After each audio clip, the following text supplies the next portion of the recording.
Provérbios 27:19 diz assim: como na água o rosto corresponde ao rosto, o coração do homem ao homem. Como na água o rosto corresponde ao rosto, o que significa isso? Quando você olha na água um rosto, ele está refletindo quem? Você. A água simboliza o espelho. Então, do jeito que você olha você mesmo na água, assim o coração do homem ao homem. O que está na tua cabeça é exatamente o que você é.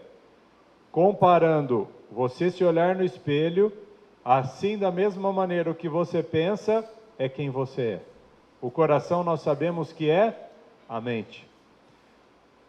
O título para o estudo dessa manhã é: não siga seu coração, mas dirija-o.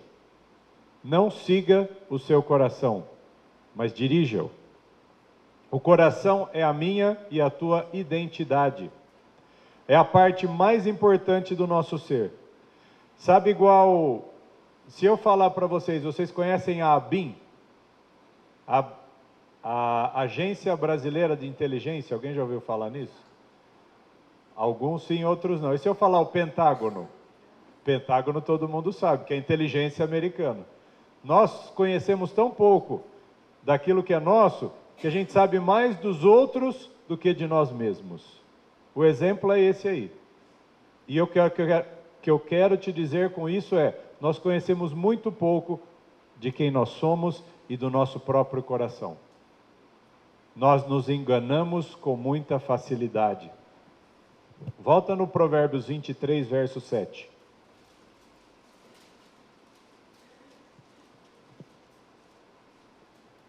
Por quê? Provérbios 23, 7. Porque como imaginou na sua alma, assim é. Só essa frase. Como imaginou na sua alma, assim é. Em outras palavras, a imagem que você construir na tua mente, isso é o que você vai refletir. O que você está construindo? Quais são as atitudes que estão na tua mente?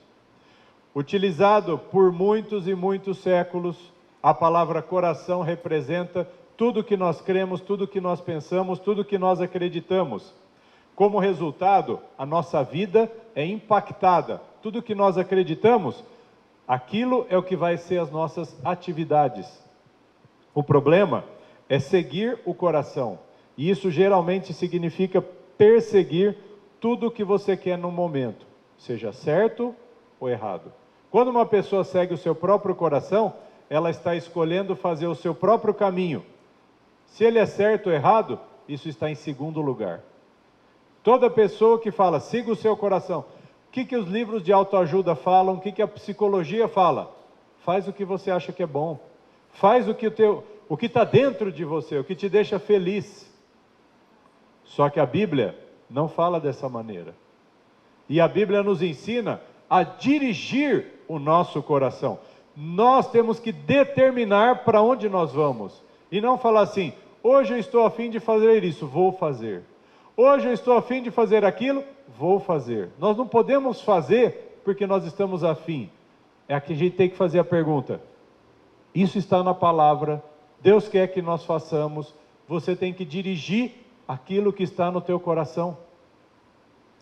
Significa, quando você está dirigindo, você deixa tuas emoções te levarem, significa jogar a cautela, zelo, significa você jogar o que é correto, tudo pela janela.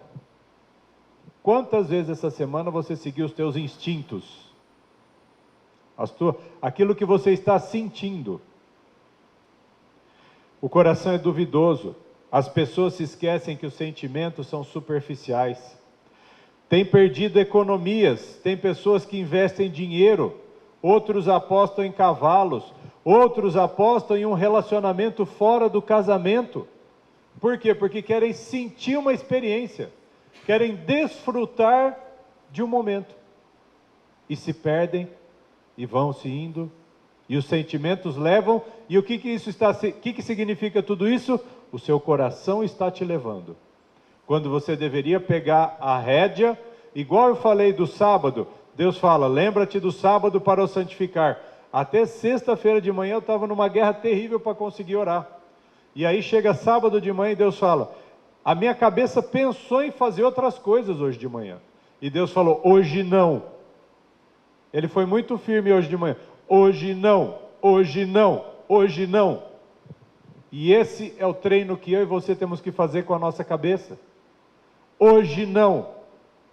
Mas eu quero, hoje não. O que teu filho fala? Eu quero fazer isso. Agora não. Não é assim que a gente fala para ele? E é assim que a gente tem que começar a controlar aquilo que a gente pensa. Porque nós estamos fracos e caímos constantemente. Lá em Jeremias 17 está escrito, enganoso é o coração. Jesus disse em Mateus 15:19, porque do coração procedem os maus pensamentos, homicídio, adultério, prostituição, furto, falsos testemunhos e blasfêmia. De dentro de nós sai tudo isso de mal. A menos que o nosso coração seja genuinamente transformado por Deus, ele vai continuar fazendo coisas erradas. O único modo do nosso coração seguir um caminho certo é quando ele é colocado na presença de Deus. Assim como o seu coração pode direcionar ao ódio, ele também pode ser levado para a bondade, misericórdia, benignidade e assim por diante. Abra a tua Bíblia em Eclesiastes 10, verso 2. Eclesiastes 10, 2.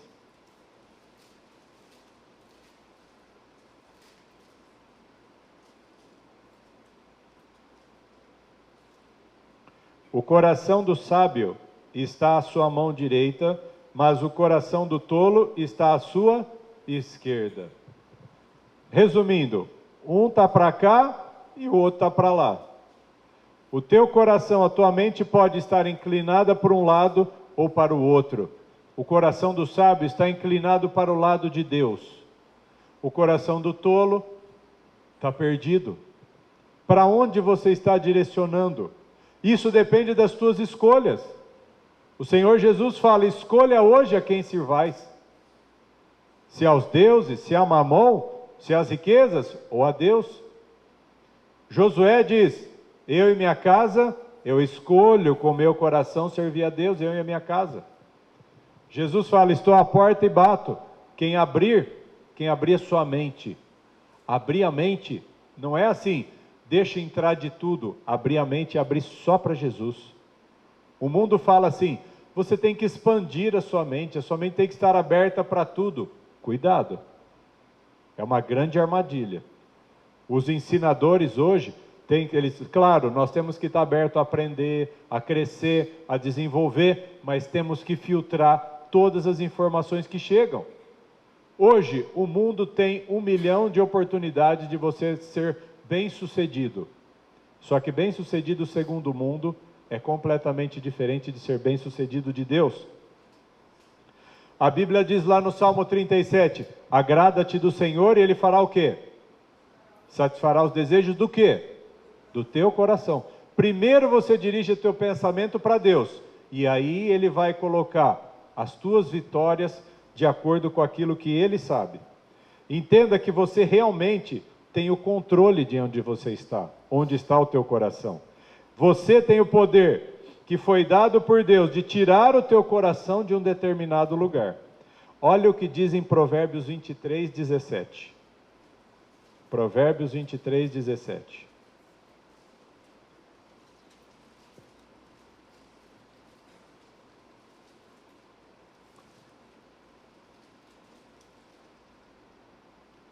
Provérbios 23, 17 diz assim, não tenha o teu coração inveja dos pecadores, antes, viva no temor do Senhor todo o dia. Sabe o que isso quer dizer para mim e para você hoje, neste sábado, dia 21 de dezembro de 2019? Não tenha inveja das pessoas que vão se divertir com o Natal e com o Ano Novo. Não tenha o desejo de fazer o que eles querem. Não vá pelo que você sente. Eu não sei quantos aqui Mas eu vim de uma cultura onde o Natal era um momento dos mais gostosos do ano, onde os meus sentimentos iam todos para lá. Eu não sei como é o teu coração, mas o que eu acabei de ler e o que eu comecei esse culto dizendo é: o coração ele é enganoso, você deve dirigir. Nós teremos 2 confrontos essas 2 semanas, Natal e Ano Novo. Aonde está a tua mente? Só para você ter uma ideia de quanto Deus pede para nós dirigirmos, o versículo 19, então, nós acabamos de ler, aliás, 23, 17, agora olha o 19. Ouve tu, filho meu, sê sábio e dirige no caminho o teu coração. Eu não preciso abrir, mas eu só vou ler alguns versículos para você ter uma noção. Olha o versículo 26. Dá-me, filho teu, o teu coração e os teus olhos observem os meus caminhos. Sabe por que eu estou falando essas coisas hoje? Nesse dia, Deus sabe que muitos que estão aqui vão balançar nas próximas 2 semanas. Vou repetir. Deus sabe que muitos dos que estão aqui sentados vão balançar. Por quê? Porque as emoções vão chegar aqui, ó, e vão querer fazer coisas contrárias ao que Deus pede para nós. O nosso chamado é diferente. O nosso chamado é mais difícil. O nosso chamado necessitamos abrir mão. E Deus está dizendo: cuidado. Até então parecia só teoria, alguns começaram até a dormir. Ah, eu já sei. Não, você não sabe. Você não sabe e eu não sei, porque Deus está dizendo: vocês podem cair. Ele avisou lá no deserto. Moisés falou para o povo assim: vocês irão se desviar. Quantas vezes Israel se desviou? Até o ponto de ser deixado de ser povo de Deus. E Deus está dizendo: cuidado que vocês podem. Não significa que vão, mas cuidado porque vocês vão andar na borda da piscina, quase para cair na água. Cuidado para dirigir o coração. Só para você ter uma noção, 1 Reis 8:61 diz assim: e seja o vosso coração perfeito para com o Senhor nosso Deus. João 14:27, não se turbe, não se abale o vosso coração. Tiago 4:8, purifique o teu coração. Tiago 5:8, fortalecei o vosso coração. E como eu governo o meu coração? Primeira coisa que você tem que entender: invista os teus pensamentos, as tuas atitudes naquilo que é importante. Se você pensar a semana inteira: eu quero aquela roupa, o que vai acabar acontecendo? Você chega lá e executa a compra. Se você falar: eu não posso comprar, eu vou guardar esse dinheiro, o que vai acontecer? Eu vou usar o exemplo da Marcela, ela não sabe, mas eu também não sabia. A Marcela poderia receber o 13º essa semana, dia 20. Ela falou: eu não quero receber esse dinheiro agora, porque se ele estiver na minha mão, eu posso usar indevidamente. O que é isso? Eu vou me guardar da tentação. E eu estou usando o exemplo financeiro, mas isso é principalmente na emoção. Final de ano, o maior conflito são as emoções entre famílias. E também as finanças e também o paladar. Comidas. E para destrinchar um pouco melhor, depois dessa introdução, eu queria chamar a pastora, que ela vai fazer alguns comentários sobre esse final de ano.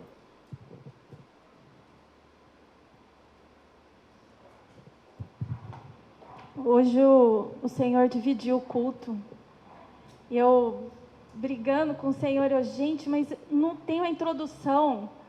E eu falei: Saulo, é você. Eu falei: o que você vai falar? Ele falou: eu vou falar sobre o coração. E falei: nossa, então é isso. Então você começa e eu termino.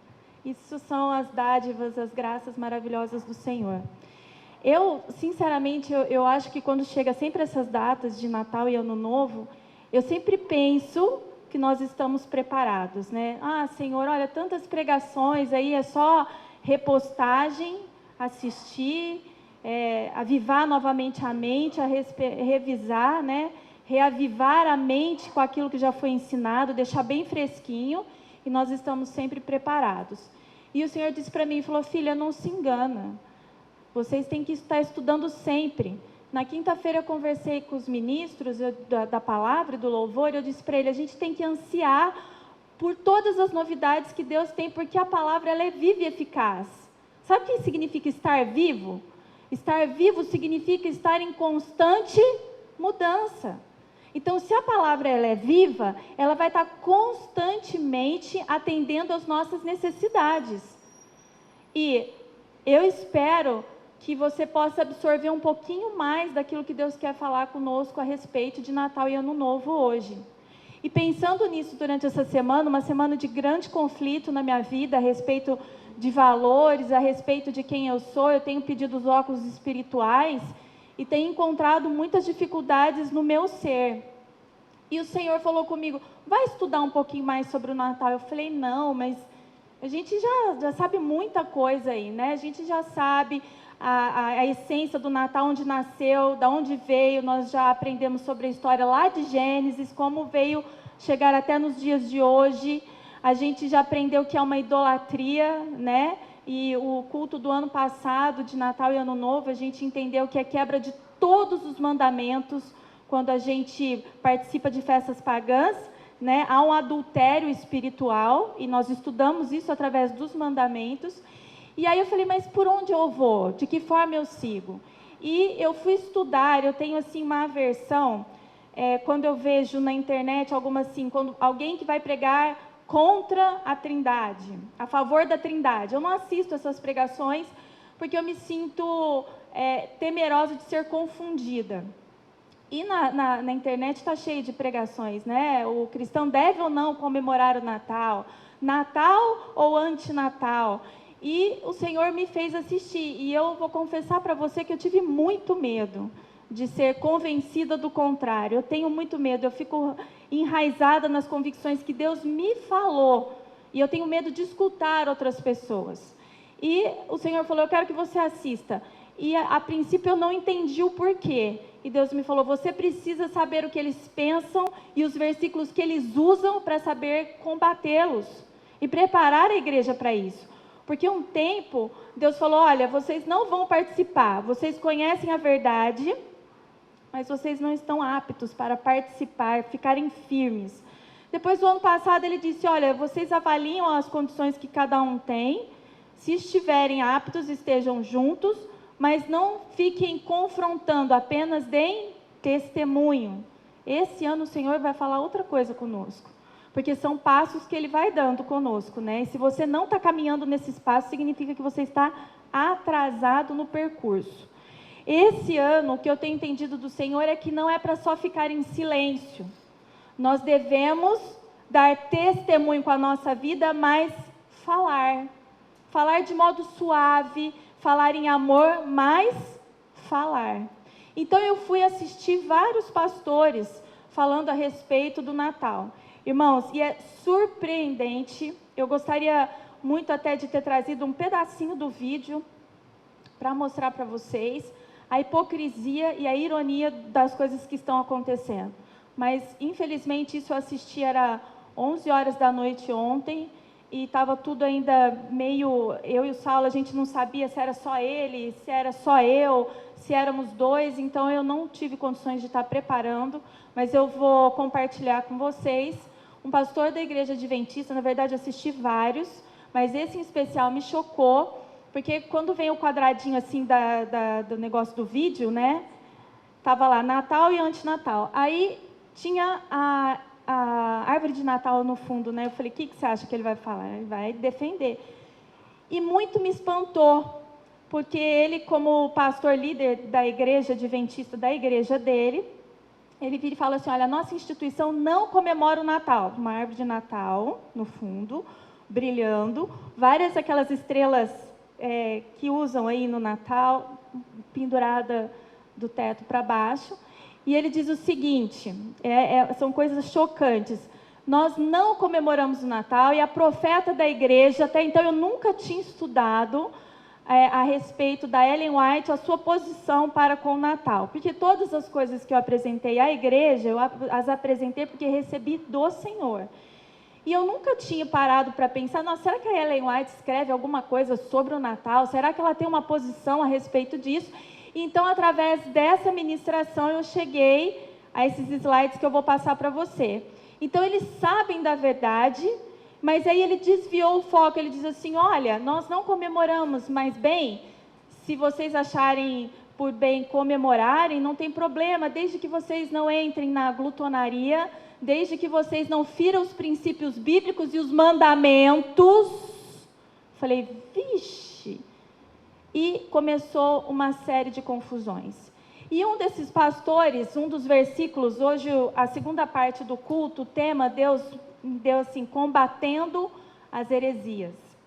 Nós sabemos que o Natal, essas festas são pagãs, né? Aliás, não tem como não ferir os mandamentos, porque a troca do lembra-te do dia do sábado para o santificar é guardai o quê? Domingos e festas. E nós sabemos que as festas, essencialmente o Natal, ela acontece a partir do 4º século, através da vida de Constantino, certo? Então, Satanás foi trabalhando lá desde Gênesis até chegar ao Império Romano, que nós já sabemos lá em Daniel, é uma sucessão, né? Babilônia, Medo-Pérsia, Grécia, Roma, certo? Aí vem os tipos de Roma até chegar na nossa Roma moderna. Agora eu quero fazer uma observação. Quando a Medo-Pérsia ela invade Babilônia, que tipo de povo era aquele? Vai havendo uma junção de povos, certo? Então, a Medo-Pérsia invadiu Babilônia. Babilônia passou a ser Medo-Pérsia, Medo-Pérsia passou a ser Babilônia. Depois, Medo-Pérsia gerenciando Babilônia. Depois vem a Grécia, que invade a Medo-Pérsia. Então, é Grécia gerenciando Medo-Pérsia e Babilônia. Só misturando, né? Oi? Miscigenando, misturando os deuses. Até que chega em Roma, Constantino, século IV, e todos os deuses misturados e a grande abominação acontecendo até os dias de hoje. Então, não tem como falar em quebra de mandamento, falar, não, eu posso comemorar o Natal, desde que ele seja corrigidamente cristão, sem falar em quebra de mandamento, certo? E dos argumentos, eu gostaria que você abrisse a sua Bíblia em 1 Coríntios. Esse é um texto que ainda nós não estudamos com este enfoque. 1 Coríntios 9.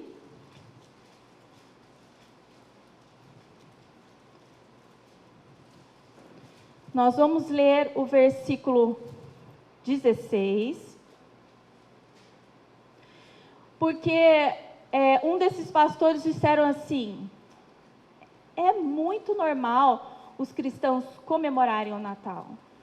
E é tão interessante que eu posso aqui citar esse texto de 1 Coríntios 9, porque o próprio Paulo fez isso.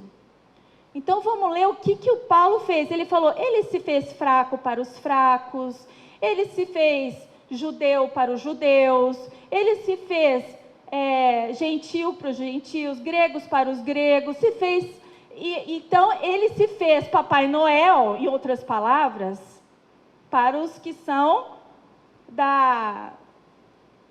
como é que fala? Para os que comemoram o Natal. Para quê? Para poder ganhá-los.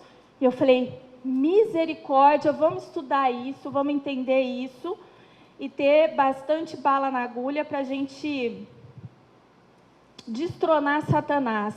Versículo 16. Porque se anuncio o Evangelho, não tenho de que me gloriar, pois me é imposta essa obrigação. O que o Paulo falou que é imposta a obrigação do quê? De anunciar o quê? O Evangelho. E ai de mim, se não anunciar o quê? As festas pagãs? de se fazer da cultura e da tradição dos homens para ganhar homens? Será que Jesus teve esse tipo de procedimento? Será que ele se envolveu com as festas pagãs para ganhá-los? Bom, seguindo aí no versículo 19, nós lemos o 16, no versículo 19 diz assim: porque sendo livre para com todos, fiz-me servo de todos para ganhar ainda mais. Aí é onde o pastor começa a justificar por que nós podemos comemorar o Natal. Aliás, é uma excelente data para que nós façamos isso, de modo que nós possamos ganhar as pessoas para Cristo, porque afinal de contas o mundo tem essa festa, e essa festa é o propósito de anunciar o aniversário de Jesus. Então eu devo usar isso como uma oportunidade, e aí ele cita esses versículos dando base à assertiva dele, de que podemos sim comemorar o Natal. Aí ele diz assim, o Paulo: e me fiz-me como judeu para com os judeus, para ganhar os judeus, para os que estão debaixo da lei, como que estivera debaixo da lei, para ganhar os que debaixo da lei estão. 21. Para os que estão sem lei, como se estivera sem lei, não estando sem lei para com Deus, mas debaixo da lei de Cristo, para ganhar os que estão sem lei. Fiz-me como fraco para os fracos, para ganhar os fracos. Fiz-me tudo para todos, para que por todos os meios chegar à salvação de alguns. 23. E eu faço isso por causa do Evangelho, para ser também participante dele. Uau! Uau! Como você se sairia nesta situação? Se alguém te confrontasse e apresentasse para você esse texto de 1 Coríntios 9, e lesse para você e falar: olha, o Paulo, ele se fez fraco para com os fracos, ele se fez judeus para os judeus. Como que você, principalmente no versículo, no 22, né, que fala: fiz-me como fraco para os fracos, para ganhar os fracos. Fiz-me tudo para todos. Como você sairia disso? Essa foi um dos argumentos que os pastores usam para combater o antinatal. Nós somos os antinatalícios.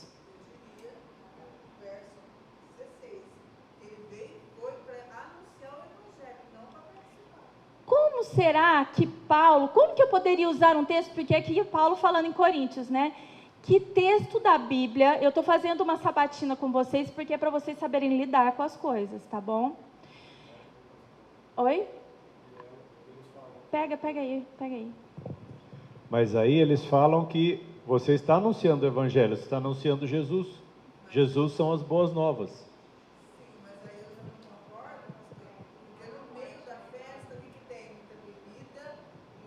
Mas o Paulo está dizendo: eu uso tudo para anunciar o Evangelho, mesmo que é justamente isso. Está todo mundo bebendo, eu vou beber. Está todo mundo comendo, eu vou comer, porque aí eu estou com eles e aí eu posso falar um pouquinho de Jesus para eles. Isso. Tudo bem, mas eu quero algo na Bíblia, porque ele está falando que Paulo fez tudo para ganhar alguns. Aí nós estudamos um texto da Bíblia que fala especificamente da época de Natal, sobre uma mulher, uma deusa chamada Diana, dediquem, Diana, ou Rainha dos Céus, que Paulo foi combater lá em Atenas, na Ásia. E o que aconteceu? Alguém lembra? Vamos abrir lá em Atos 19 para vocês. Lembra, a gente estudou o primeiro estudo sobre Natal, nós entendemos quem é Diana, quem é a Rainha dos Céus, qual é o nome dela verdadeiramente? Semíramis. Então, nesse tempo aqui, onde Paulo começa a combater, ele estava combatendo justamente as ideias de Semíramis. Foi a Semíramis a grande precursora da idealização do Natal e das festas pagãs. O que o Constantino, como um pagão, convertido ao cristianismo, entre aspas, fez? Ele apenas pegou o que havia no paganismo e misturou um pouquinho com o cristianismo. Porque, na verdade, Semíramis, ela adorava o Deus Sol. Se Jesus, o que o Constantino fez? Se Jesus é o sol da justiça, em Malaquias 4:2, então vamos unir as duas coisas e vamos fazer disto uma festa cristã. E o que o Paulo estava fazendo justamente, Atos 19, espera que eu não cheguei lá, tá, irmãos? Pastor, enquanto você procura, só para vocês entenderem, quais festas Jesus participou? Isso é importante que ele vai falar. As 7 festas que estavam aonde? Em Israel. Ele participou das festas de Moabe, das festas de Edom, Amon. das festas de Amon. Jesus participou de outras festas? Apenas as festas que quem determinou? Deus. Qual festa Jesus determinou no Novo Testamento e falou, comemorem? Páscoa. Qual festa nós devemos participar? Páscoa. Bem simples. Porque todas as outras foram revogadas. Mas Roma, sempre Roma vem e fala, fazer o quê?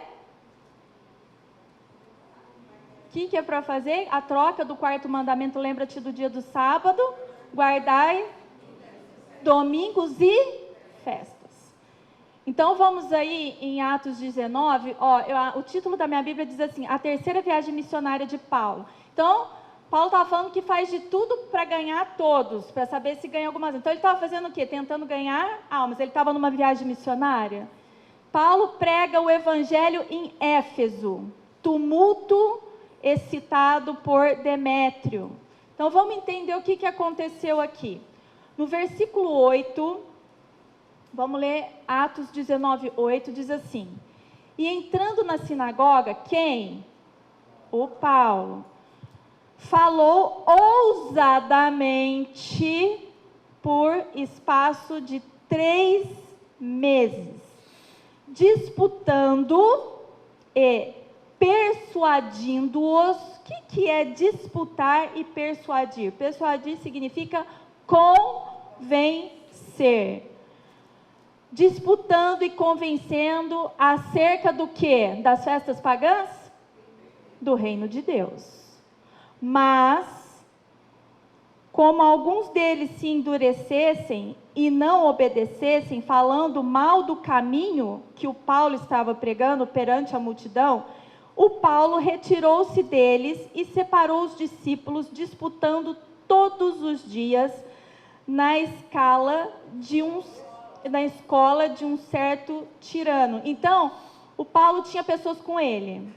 Como tinha gente que estava com o coração endurecido a respeito do que ele estava pregando, vamos fazer o seguinte, um só pregando é muito pouco. Então, vamos dissipar, você vai para lá, porque vai ter um do Senhor em cada grupinho que se monta contra a vontade do Senhor. Na verdade, foi isso que Paulo fez, tá? Vamos ler até o versículo 11. E durou isso que essa pregação do Paulo com os discípulos, quanto tempo, irmãos? 2 anos, de tal maneira que todos os que habitavam na Ásia, todos que habitavam na Ásia, ouviram a palavra do Senhor Jesus, tanto judeus como gregos. Será que Paulo aqui se fez judeus para os judeus e grego para os gregos, aceitando os seus deuses? Nós vamos ver pelo texto que não. Então, o que será que Paulo quis dizer lá em 1 Coríntios 9, que nós lemos como? Se me faço judeus para os judeus, de gregos para os gregos, de fraco para os fracos, de tudo para que possa ganhar alguns. Aí nós podemos ir para o versículo 18. Muitos, então ele estava ali quanto tempo? 2 anos, persuadindo e convencendo a respeito do reino de Deus. Versículo 18, muitos dos que tinham crido vinham confessando e publicando seus feitos. Também, muitos dos que seguiam artes mágicas trouxeram seus livros e os queimaram na presença de todos e, feita a conta do seu preço, acharam que montavam as 50 mil peças de prata. O que eles faziam? Então, à medida que o povo ia se convertendo, fomos persuadidos pela vontade de Deus, ou seja, entendemos que o Natal é uma festa pagã. O que nós fizemos? Alguém tem árvore de Natal em casa? Você deu para alguém ou você queimou? Tudo bem. As bolinhas, os lacinhos, as lâmpadas, as guirlandas, que nós já sabemos, pano de prato, toalha, que a gente tinha, né, da época do Natal. Esse povo desfez das coisas de magia. Você já ouviu o termo a magia do Natal? O espírito do Natal. Nós estudamos isso sobre o espírito de Natal, que é o que mesmo? Uma idolatria? É uma idolatria. O espírito. Vocês não assistiram a pregação? Não assistiram, né? Eu pedi para assistir, porque a gente ia falar sobre isso. Espírito do Natal é uma idolatria abstrata. Por que abstrata? Você pega o espírito do Natal? Não. O que é uma idolatria concreta do Natal? Papai Noel, a guirlanda, a árvore de Natal. Por quê? O que é concreto? É algo que eu pego, é algo palpável. Mas o espírito, o sentimento... Você ouve muito essa expressão, essa época de... porque nós ficamos mais sensíveis a fazer o bem, a doar as coisas. No consultório essa semana eu escutei um tiozinho falando assim, eu amo o mês de dezembro, porque as pessoas ficam mais solidárias, é o espírito do Natal. Aí eu virei para ele assim, deixa eu perguntar uma coisa, o senhor é cristão? Eu sou católico, ele disse, fervoroso. Falei, glória a Deus, o senhor conhece um pouco da palavra? Conheço. Eu falei, e do pouco que o senhor conhece da palavra, você já viu alguma coisa na palavra de Deus que o senhor deve fazer boas obras somente em dezembro? Ou isso é um ato constante dos cristãos? Aí ele falou assim, nossa, é verdade. Eu falei, então, ele falou, mas esse é o espírito do Natal. Por isso que é uma idolatria abstrata. A gente falou da idolatria abstrata, falamos da idolatria do Ano Novo. A idolatria abstrata do Ano Novo é o quê? O ano, né? Porque você pega o ano. Não é. E a idolatria concreta do Ano Novo, qual é? Não entendi. As roupas, as cores, né? Pessoas compram... roupas íntimas, cor-de-rosa, vermelho, amarelo, cada um com um significado, superstição, né? Que nós estudamos tudo isso. Bom, então Paulo estava desfazendo as superstições que havia aqui em Éfeso, na Ásia, e ele começa a combater especificamente uma deusa. E essa deusa se chama Diana. Vamos ler a partir do versículo 22. E pelos estudos que nós fizemos, o primeiro estudo sobre o Natal, nós entendemos que o nome de Semíramis, Diana, rainha dos céus, é a mesma pessoa. O que será que esse povo aqui, nessa época aqui que Lucas estava contando em Atos, contando os feitos de Paulo, o que será que esse povo aqui estava adorando? O sol? E se com Deus Sol estava-se... pelas Semíramis e aquilo que ela pregava, eles estavam adorando, o que mais será que eles deveriam estar fazendo nessa época do ano? E aí Paulo é levado por Deus e começa-se a guerra entre ele e quem mesmo? O nome do ser lá? Demétrio. Então, e enviando a Macedônia 2 daqueles que o serviam, o Paulo, 22. Timóteo e Erasto, ficou ele por algum tempo na Ásia.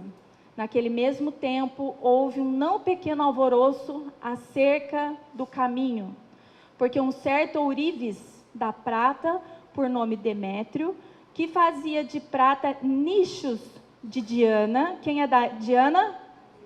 A deusa, Semíramis, ou a rainha dos céus, que fala em Jeremias, dava não pouco lucro aos artífices, aos quais, havendo-os ajuntado com os ofícios de obras semelhantes, disse, varões, então o Demétrio tumultuando a obra que Paulo estava fazendo, vós bem sabeis que este ofício, o que o Paulo e os outros 2 discípulos que estavam com ele estavam fazendo, temos a nossa prosperidade.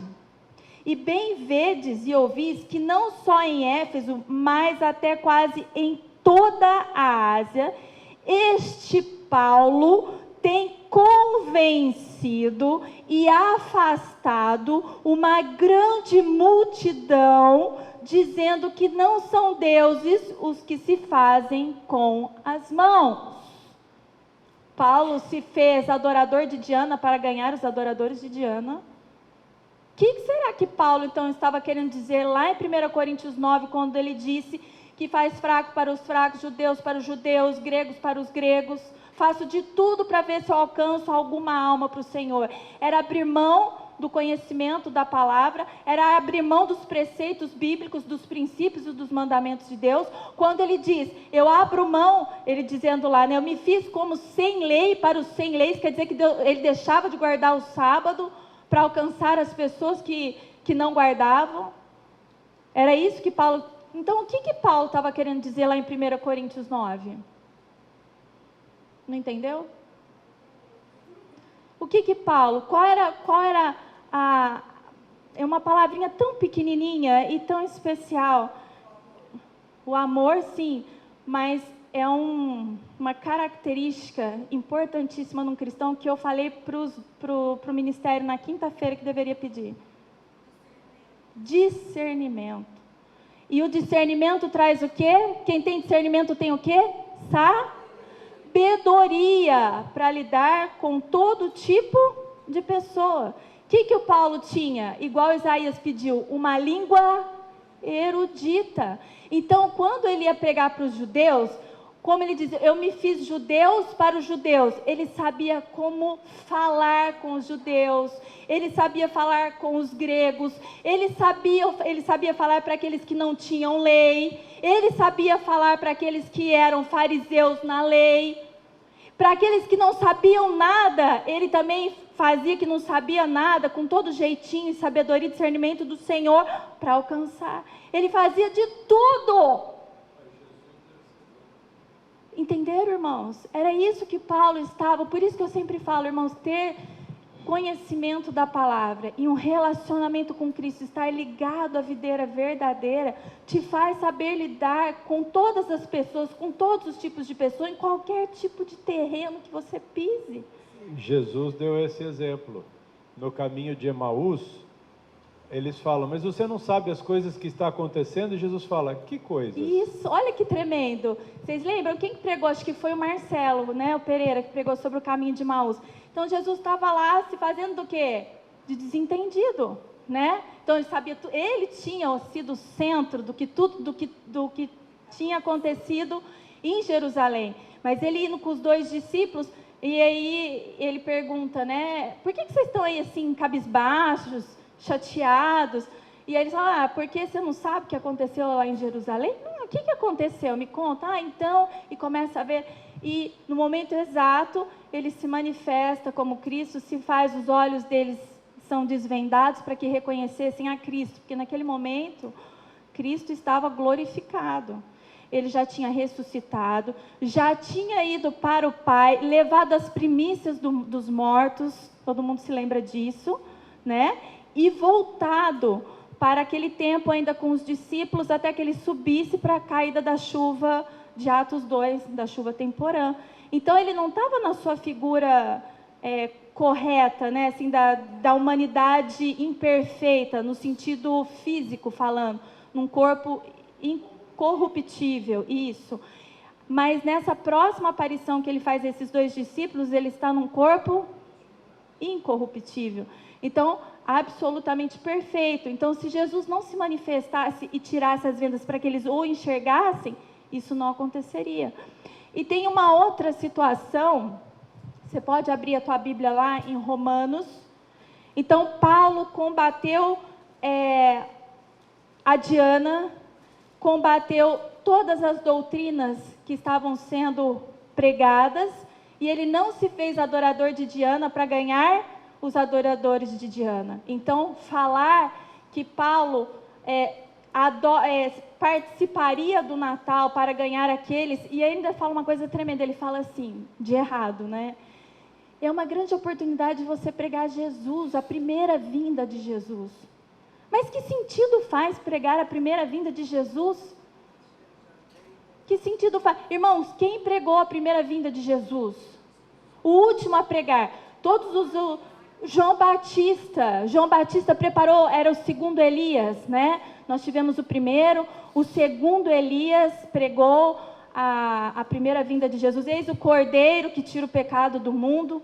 E agora nós somos chamados a pregar a segunda vinda de Cristo. Esses são o terceiro Elias, os 144 mil. Por quê? Porque não a primeira? Porque a primeira vinda não é uma profecia. Foi uma profecia cumprida. A profecia hoje, para as pessoas não se corromperem, é que Jesus vai voltar. O que já foi cumprido não se torna mais uma profecia, já é concreto. Abre a tua Bíblia. Romanos 15.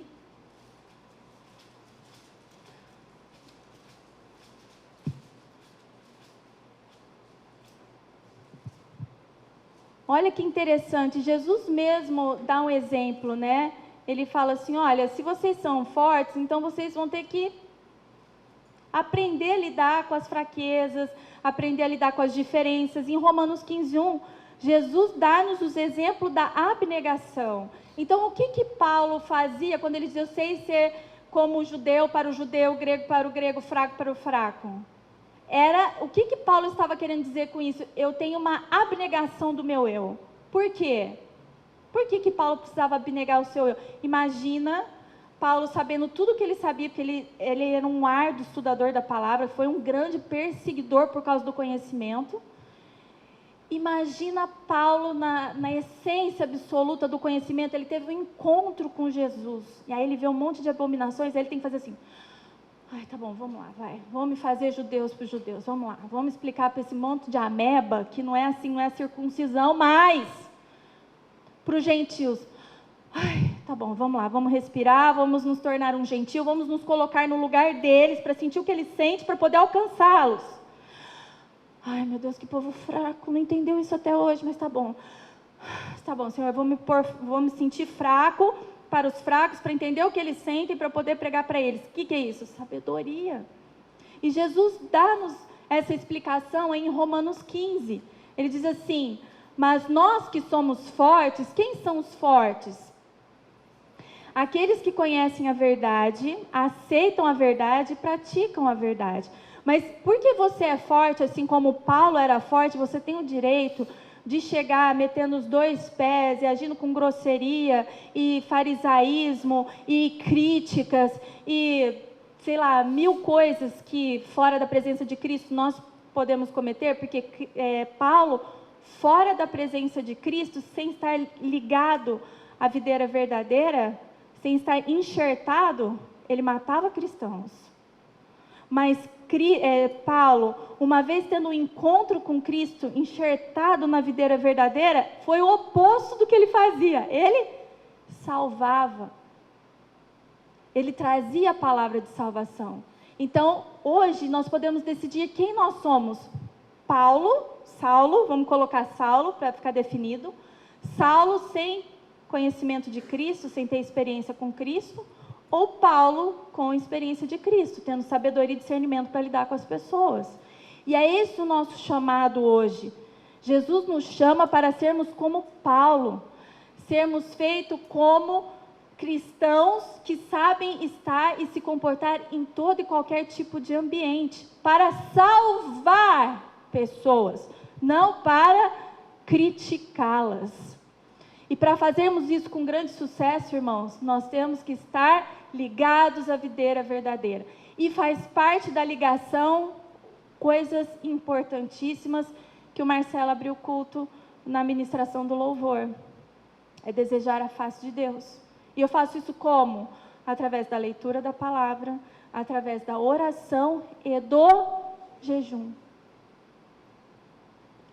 E aí Jesus, no Romanos 15:1, diz assim para nós, mas nós que somos fortes, Devemos suportar. O que significa suportar? Ai, que chato. Não é isso.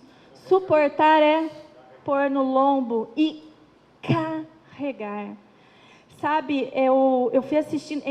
Deus, Ele é tremendo, porque eu tenho absoluta convicção de que nenhuma pregação das que eu assisto a meu respeito vieram de mim ou eu tinha condições de fazê-las. Porque quando eu assisto, é como se fosse uma outra pessoa pregando e eu aprendendo de novo. Quando eu fui assistir a pregação do ano passado, eu fiquei assim, ó.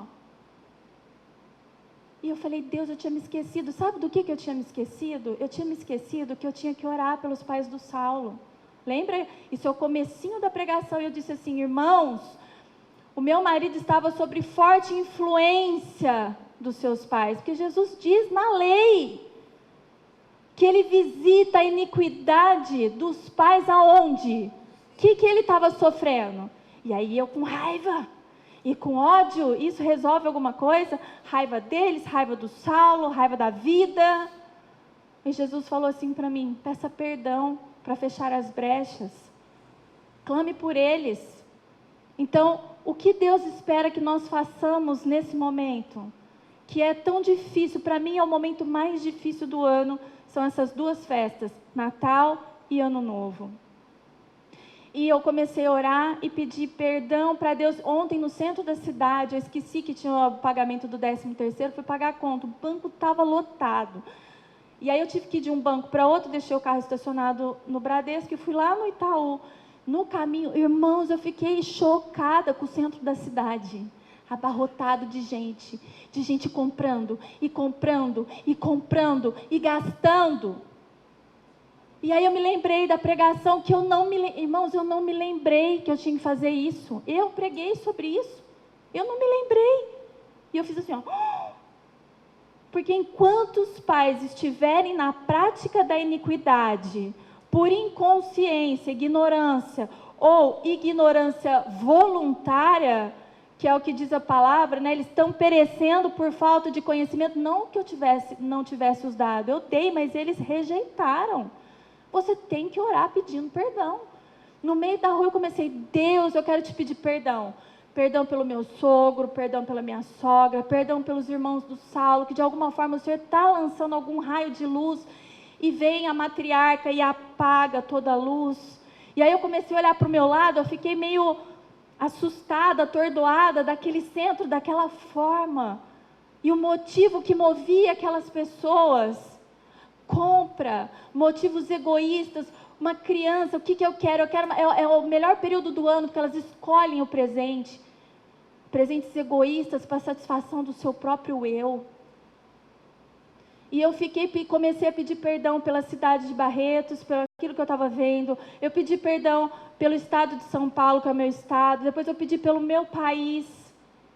Nós fomos para os Estados Unidos agora, e é um horror, irmão, você anda, é música de Natal, é um país, nós fomos para a imagem da besta, e eu fiquei abismada, tudo decorado, música de Natal o tempo todo na sua cabeça, onde você vai? E eu comecei a pedir perdão por essas coisas, e é isso que o Senhor espera de nós. E nesse momento, Jesus nos ensina, vocês são fortes, então agora é hora de mostrar como se atua tendo essa força, esse conhecimento, porque isso é privilégio, isso é muito privilégio. Eu agradeço muito a Deus por todas as coisas que Ele tem revelado, eu tenho um verdadeiro apreço por isso. Então Ele fala, se vocês são fortes, então agora é hora de suportar as fraquezas dos fracos e não agradar a nós mesmos. Porque agradar a nós mesmos é não ter paciência, é não querer falar sobre o assunto, ou se quiser falar de um modo grosseiro, ou usar de palavras e modos que não inspiram e nem levam as pessoas à adoração de Jesus. É a abnegação. Imagina Paulo, sabendo quem era Paulo, e como ele era matador, sanguinário, o quanto ele tinha que se abnegar o tempo todo para alcançar as pessoas. dentro da grandeza da intelectualidade, da inteligência que ele tinha recebido de Deus, e agora tendo um relacionamento íntimo com Jesus. Portanto, versículo 2, tá? Portanto, cada um de nós, eu e você, agrade ao seu próximo no que é bom para edificação. Edificação, o que é bom para o próximo é o quê? Os nossos familiares, o que eles gostariam? Que nós participássemos dessa festa com eles. Isso edifica-os espiritualmente. Então, Jesus aqui está falando que nós devemos fazer o que é bom para o meu pai, para a minha mãe, para os meus primos, para os meus irmãos, de modo que agrade-os, ou ele está dizendo, você seja bondoso, benigno, beneficente, de modo que haja uma edificação espiritual. É isso que ele está falando? Sim. Paulo entrou em contradição em algum momento? Romanos, quem escreve também é Paulo. Versículo 3. Porque também Cristo não agradou a si mesmo. Irmão, a paciência que Cristo exerceu. Imagina Cristo sem pecado. E ele tendo que conviver nesse mundo caído. Com as pessoas. Imagina ele conversando com aquele jovem rico.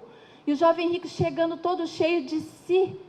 Porque eu já guardo todos os mandamentos. Jesus fala, bom mestre, o jovem rico, bom mestre, o que devo fazer para herdar a vida eterna? Guardo os mandamentos. Mas isso eu já faço desde a meninice, meus pais me ensinaram. Que bom. Então vende tudo que você tem e me segue. Imagina, e aí esse jovem rico abaixa a cabeça, porque aquilo foi muito acima daquilo que ele poderia oferecer. E Jesus não pediu nada que ele não tenha feito. Porque Exato. Jesus acabou de abrir mão abnegou de tudo, né? Virou as costas. Imagina a paciência de Cristo com Pedro. Ele avisou Pedro, Pedro, você vai me negar 3 vezes. Imagina! Que é isso? Vou nada. De onde você tirou isso? Tá maluco? Pedro fez? Fez. Aí Pedro, movido daquele sentimento horrível, daquilo que ele tinha feito, ele se deixou ser desenvolvido nele, o arrependimento que Deus estava derramando sobre ele, foi pedir perdão para Cristo. O que Cristo fez? Pagou o mal com o mal e falou assim, Pedro, que ótimo que você entendeu todas as coisas. Agora é o seguinte, Pedro, tu me amas? Quantas vezes Jesus perguntou isso para ele? 3. Quantas vezes ele negou? 3. Após ter respondido 3 vezes, Jesus deu isso por encerrado? Ou ele deu uma tarefa grandiosa? Olha, então se tu me amas, apacenta as minhas. Era o trabalho, o ofício mais difícil que tinha. Imagina a paciência de Cristo. Sem contar todas as outras situações, a cura dos leprosos, 10, quanto voltaram para agradecer?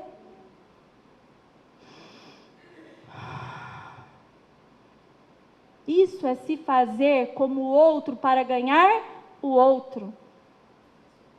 Quando alguém vem desabafar com você alguma coisa que aconteceu, que essa pessoa não está sabendo lidar com aquilo, e você, acredito nisso, que a gente pensa, né? A gente já pensa até o fim de falar assim, aí você respira e fala, Jesus, me ajuda a ser sensível à dor dessa pessoa. É isso que Paulo fazia. É isso que Deus quer que nós façamos. Ele não quer que nós nos envolvemos com as coisas pagãs para ganhar pessoas pagãs. Não é para assim, é igual acontece no carnaval, então vamos montar um bloco de carnaval com um pagode gospel. E o Brasil, como diz a Fernanda Brum, vai entrar no céu sambando. Maravilha isso, hein? As igrejas todas pintadas de preto, o rock, o pop a todo vapor, porque nós devemos ganhar os jovens, né? Então Jesus, ele se caracterizava de jovem para ganhar jovens. Era isso que ele fazia? Ou ele se mantinha o que ele sempre foi, e aqueles que eram sensíveis de coração eram atraídos? A palavra de Deus não é mudada para alcançá-los. Ela permanece invicta, perfeita. Céus e terras passarão, a minha palavra não passará. Porque também Cristo não agradou de si mesmo, mas como está escrito, sobre mim caíram as injúrias dos que te injuriavam. Porque tudo que dantes foi escrito, para nosso ensino foi escrito, para que pela paciência e consolação das Escrituras tenhamos esperança. Será que Deus se agrada dessas festas? Eu queria que você abrisse a sua Bíblia em Jeremias 10. Outra coisa que eu ouvi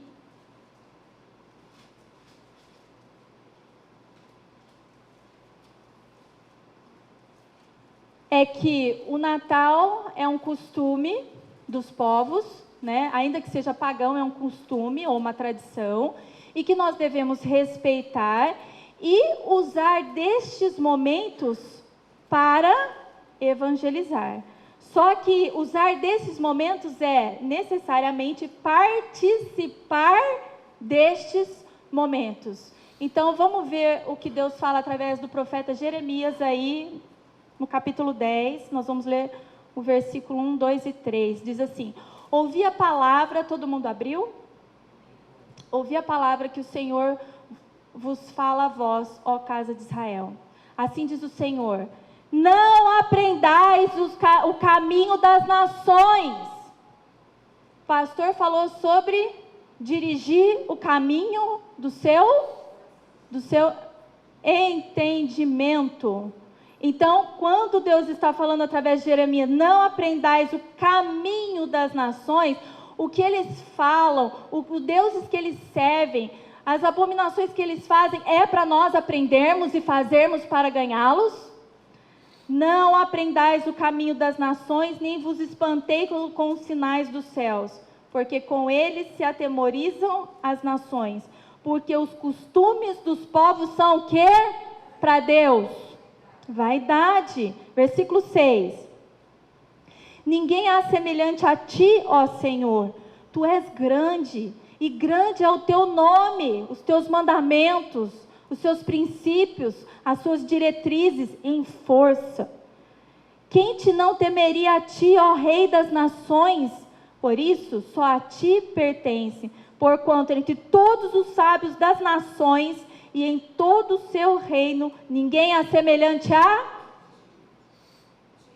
ti. O que Jesus disse em 1 Coríntios 11, versículo 24, 25 e 26? Quem sabe?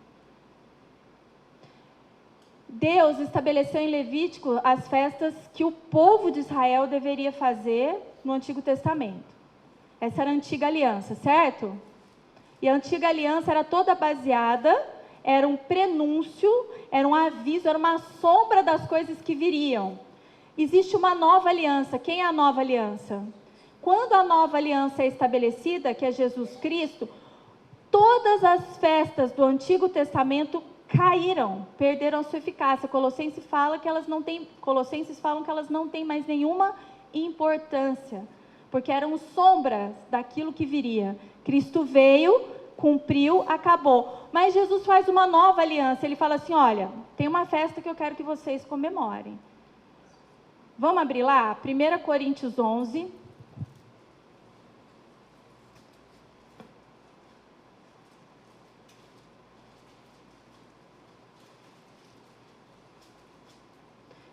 Coríntios 11, nós vamos ler o versículo 24, 25 e 26. E tendo dado graças, Jesus o partiu e disse: tomai e comei, isto é o meu corpo que é partido por vós. Fazer isto em memória. Será que o povo fazer isto? Olha, nossa, eu já estou com dificuldade. A enfatização. Fazei isto. ênfase, em memória de mim. Isto que? O que ele tinha falado no mesmo versículo? E tendo dado graças, disse: tomai e comei, isto é o meu corpo que é partido por vós. Fazei isto em memória de mim. Em lembrança, memória é lembrança. Então o que é para fazer? O que o povo está fazendo nessa época do ano? Lembrando. Lembrando da forma que Jesus mandou lembrar. Jesus mandou ou deixou algum indício do seu dia natalício e disse: fazei isto em memória de mim? Ou ele disse: fazei isto o quê? A Páscoa, com a troca dos elementos. Aí vamos continuar. Semelhantemente também, depois de cear, tomou o cálice, dizendo: este é o cálice do novo. É para viver anunciando as coisas do antigo, a primeira vinda de Cristo? Isso foi feito até João Batista. Quando se cumpre, perde a eficácia. Não tem sentido. O que tem sentido? A morte, porque na morte existe a vitória. Sim, se Jesus tivesse nascido e morrido quando criança, isso teria tido alguma eficácia para nós? Semelhantemente também, depois de cear, tomou o cálice, dizendo: este cálice é o do Novo Testamento. No meu sangue, fazei isto. Ele repete 2 vezes. Todas as vezes que beberdes em memória de mim. O que é para fazer em memória de Jesus? Quer fazer menção de Cristo? Então faça do modo correto, como ele mesmo determinou na palavra. Aí ele vai dizer por quê no versículo 26. Porque todas as vezes que comerdes deste pão e beberdes deste cálice, há uma profecia que precisa ser cumprida, que ainda não se cumpriu, que é o quê? Anunciar o que, irmãos? A morte do Senhor. Quando eu anuncio a morte, eu estou anunciando a profecia da segunda vinda de Cristo, que é o final do versículo. A morte do Senhor, até que Ele... Qual é a lembrança que eu tenho que fazer? Eu não vou nem entrar na questão do 25 de dezembro, porque isso eu já expliquei. Isso assim, é absoluto, não tem dúvidas, tá? Isso não tem correntes que dizem: pode ser, outras dizem: não. Há uma probabilidade de ser dia 25. Não tem. Todos são unânimes em dizer: a data do dia 25 de dezembro não é a data do nascimento de Cristo. Se não é, isso é mentira. Quem é o pai da mentira? E aí ele fala assim: guardar domingos e aí os professos cristãos fazem o quê? Mas um Natal corrigidamente cristão. Eu não estou falando de Papai Noel, nem de guirlanda, nem árvore de Natal. É possível? É possível um Natal corrigidamente cristão? Bom, abre a tua Bíblia em Deuteronômio 12. Vamos ver se Deus ficava bravo quando o povo de Israel comemorava festas fora do calendário que Deus tinha determinado lá em Levítico, que a gente já sabe todas as festas. Sabem ou não? Quais são? Primeira. Qual que era a primeira? Segunda, só a Simone que sabe? Só a Simone? As festas de Levítico determinadas por Deus. Queremos sempre de Jesus. Essa música, inclusive, ela tem um fundo, ela começa com um fundo de marcha, que é do exército, que é para que você entenda que você tem uma missão agora, e nesses próximos dias você vai executar a missão de Deus. Amém?